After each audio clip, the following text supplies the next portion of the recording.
Hey guys welcome back. ಇನ್ನೇನು ನನ್ನ ತಂಗಿ ಮದುವೆಗೆ ಇನ್ನು 1.5 ತಿಂಗಳಷ್ಟೇ ಬಾಕಿ ಇರೋದು. ಸೊ ಇಷ್ಟು ದಿನ ಧನುರ್ಮಾಸ ಇರೋದ್ರಿಂದ ನಾವು ಯಾವುದೇ ಥರ ಮದುವೆ ಕೆಲಸ ಸ್ಟಾರ್ಟ್ ಮಾಡಿರಲಿಲ್ಲ.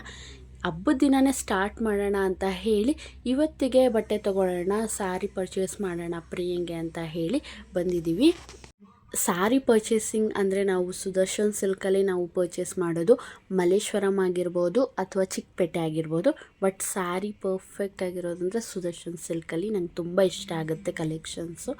ಸೊ ಇವಾಗ ರಂಜಿತ್ ಅವರು ಒಂದು ಸೆಲೆಕ್ಟ್ ಮಾಡಿಕೊಂಡ್ರು, ಅದಾದಮೇಲೆ ಪ್ರಿಯಾನೂ ಕೂಡ ಸೆಲೆಕ್ಟ್ ಮಾಡ್ಕೊಳ್ತಾ ಇದ್ದಾಳೆ. ನಾವು ಉಡೋ ಬಟ್ಟೆ ಆಗಿರ್ಬೋದು, ನಾವು ತಿನ್ನೋ ಊಟ ಆಗಿರ್ಬೋದು, ಯಾವತ್ತೂ ಪರರಿಚ್ಛೆ ಆಗಿರಬಾರ್ದು. ನಮ್ಮ ಇಷ್ಟದಂತೆ ನಡಿಬೇಕು, ಅವು ಎರಡು ಮಾತ್ರ.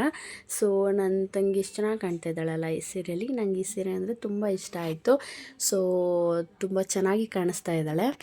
ಶಾಪಿಂಗ್ಗೆ ಅಂತ ಬಂದರೆ ಸಾಕು ಗುರು, ಟೈಮ್ ಹೋಗೋದೇ ಗೊತ್ತಾಗೋದಿಲ್ಲ. ನಮ್ಮ ಜೊತೆ ಬಂದಿರ್ತಾರಲ್ಲ, ನನ್ನ ಹಸ್ಬೆಂಡ್ ಆಗಿರ್ಬೋದು, ನಮ್ಮ ಮೈದ್ನವರು, ಅಪ್ಪ ಎಲ್ಲ ಬಂದಿದ್ರಲ್ಲ, ಅವ್ರಿಗಂತೂ ಸಾಕಾಗೋಯ್ತು. ಅಷ್ಟು ನಡೆದಾಡಿದ್ದೀವಿ ಇವತ್ತು, ಅಷ್ಟು ಸುತ್ತಾಡಿದ್ದೀವಿ. ಸೊ ಒಂದಲ್ಲ ಒಂದು ಶಾಪ್ ನೋಡಿ ನೋಡಿ ನೋಡಿ ಸಾಕಾಗೋಯ್ತು. ಸೊ ಸ್ಯಾರಿ ಪರ್ಚೇಸ್ ಎಲ್ಲ ಮುಗಿದ್ಮೇಲೆ ಶ್ರೀರಾಮ್ಪುರಕ್ಕೆ ಬಂದಿದ್ದೀವಿ.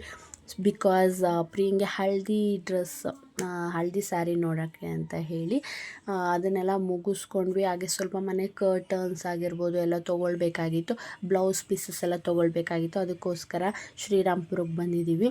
ಇವತ್ತಿನ ದಿನ ಹೀಗಿತ್ತು. ನಮಗಂತೂ ಫುಲ್ ಟಯರ್ಡ್ ಆಗಿಬಿಟ್ಟಿದೆ. ಈ ವಿಡಿಯೋ ಇಷ್ಟ ಆಯಿತಾ? ನೆಕ್ಸ್ಟ್ ವ್ಲಾಗಲ್ಲಿ ಸಿಗ್ತೀನಿ. Thank you.